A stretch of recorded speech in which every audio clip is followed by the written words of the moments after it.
Oke, what's up? Kembali lagi dengan Alem Daun di sini. Kali ini Alem Daun akan membagikan kembali alur cerita dari drama Korea yang berjudul Revanan. Kali ini Revanan memasuki episode yang ke-6. Di episode yang ke-6 ini kita akan membahas tentang hantu lapar yang hantu itu menghabisi orang-orang karena hasrat yang tidak pernah cukup.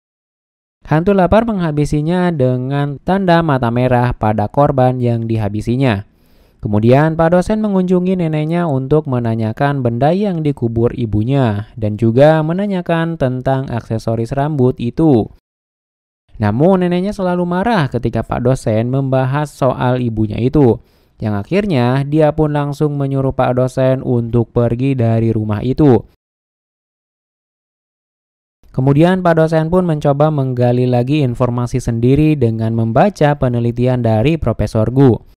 Kemudian hantu yang ada di rumah Pak dosen yang menemaninya memberitahu dia bahwa dia harus berhenti jika tidak ingin nasibnya sama seperti ibunya, dan hantu itu malah tertarik dengan surat wasiat yang ditulis oleh Profesor Gu. Karena akibat surat wasiat itu Pak dosen terlihat dan terseret dalam kasus ini, dan Profesor Gu juga dirasuki roh jahat yang mungkin saja semua karyanya bukanlah tulisan dirinya. Tetapi Pak dosen punya bukti lain dan berfokus untuk mengusir roh jahat dalam diri Sanyong. Dan ternyata hantu yang ada di rumah Pak dosen itu adalah anak dari Kim Ji-won.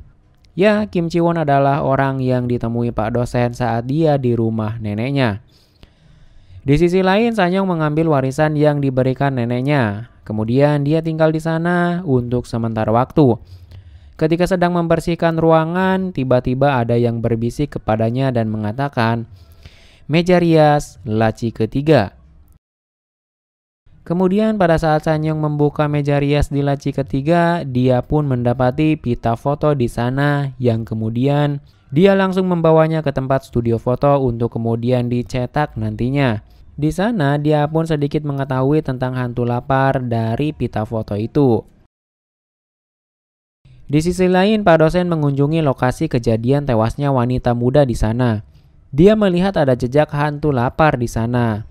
Namun ketika dia sedang melihat lokasi kejadian, dia bertemu dengan polisi muda teman Sanyong. Sebut saja namanya Brandal nih guys. Sebelum diusir keluar, Pak dosen mengatakan bahwa ini bukan kejadian yang terakhir kalinya, yang artinya akan ada korban lain. Pada saat polisi muda itu sedang menginterogasi Pak dosen di rumah Pak dosen, tiba-tiba saja Sanyong datang dan diinterogasi bersama. Kemudian Pak dosen meminta melihat foto orang-orang di sana, karena menurut polisi muda itu, pelakunya ada bersama mereka pada malam itu. Dengan begitu, Pak dosen bisa mengenali siapa pelakunya melalui foto tersebut. Namun dalam foto yang dimiliki Sanyong di Instagram temannya, dia tidak menemukan foto Semi dan Yongjun, yang akhirnya dia mencari kemana Semi pergi, karena Sanyong mengira Semi dirasuki roh hantu lapar itu. Kemudian akhirnya Sanyong pun menemui Semi berkat GPS yang terpasang di HP keduanya. Karena mereka berteman baik, jadi mereka membagikan lokasi di aplikasi itu. Kemudian Sanyong pun dan Pak dosen langsung pergi ke lokasi Semi. Pada saat di lokasi, temannya Sanyong yaitu Yeonjung kerasukan hantu lapar, yang mana hantu lapar ini selalu mengambil barang dari korban yang diincarnya. Dan Yeongjun mengincar perhiasan orang yang berkunjung di sana.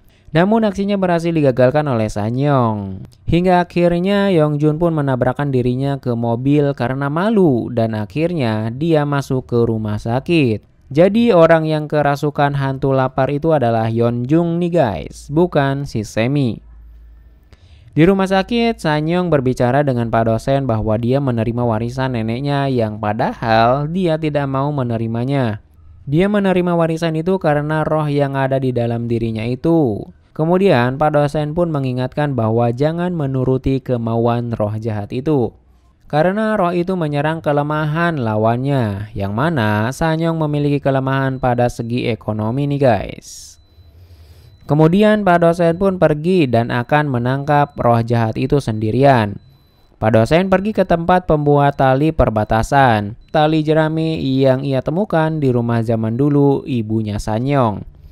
Pembuat tali itu berkata bahwa dia pernah membuat tali itu untuk ibunya dan juga Profesor Gu, yang mana sepertinya mereka berdua mempunyai keterkaitan. Wanita itu membuatkan 5 buah tali, dan tali itu biasanya digunakan untuk menangkal kesialan dan energi buruk. Sedangkan Sanyong yang sudah mengambil foto di studio, dia melihat ada foto hantu yang tinggal di rumah Pak dosen. Yang akhirnya Sanyong pergi ke rumah Pak dosen dan kemudian menanyakan pada roh itu apa yang dia tahu tentang roh jahat yang merasuki Sanyong. Hantu itu pun mengatakan bahwa dia hanya melihat nama orang yang menjadikan roh dalam dirinya Sanyong menjadi roh jahat. Namun ketika hantu Pak dosen itu akan menyebutkan namanya, episode ke-6 pun berakhir sampai di sini. Oke, semakin seru saja episode-episode kali ini ya guys ya.